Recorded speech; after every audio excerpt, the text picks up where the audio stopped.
Jesus heals in response to faith. Jesus got into the boat again and went back to the other side of the lake, where a large crowd gathered around him on the shore. Then a leader of the local synagogue, whose name was Jairus, arrived. When he saw Jesus, he fell at his feet, pleading fervently with him. "My little daughter is dying," he said.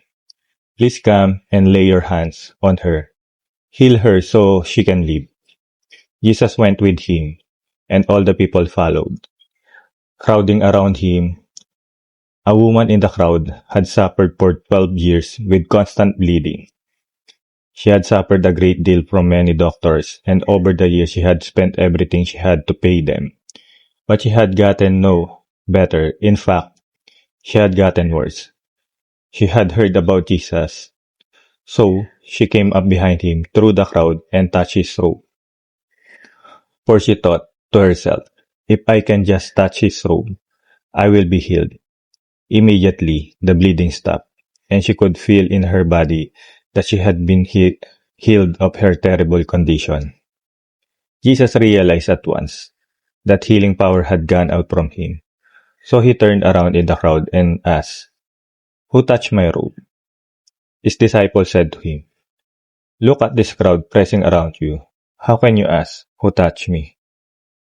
But he kept on looking around to see who had done it. Then, the frightened woman, trembling at the realization of what had happened to her, came and fell to her knees in front of him and told him what she had done. And he said to her, "Daughter, your faith has made you well. Go in peace, your suffering is over." While he was still speaking to her, messengers arrived from the home of Jairus, the leader of the synagogue. They told him, "Your daughter is dead. There's no use troubling the teacher now." But Jesus overheard them and said to Jairus, "Don't be afraid. Just have faith." Then Jesus stopped the crowd and wouldn't let anyone go with him except Peter, James, and John, the brother of James. When they came to the home of the synagogue leader, Jesus saw much commotion and weeping and wailing. He went inside and asked, "Why all this commotion and weeping? The child isn't dead. She's only asleep." The crowd laughed at him, but he made them all leave. And he took the girl's father and mother and his 3 disciples into the room where the girl was lying. Holding her hand, he said to her, "Talitha koum," which means, "Little girl, get up."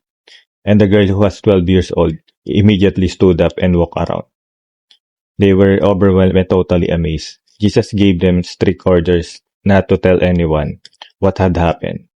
And then he told them to give her something to eat.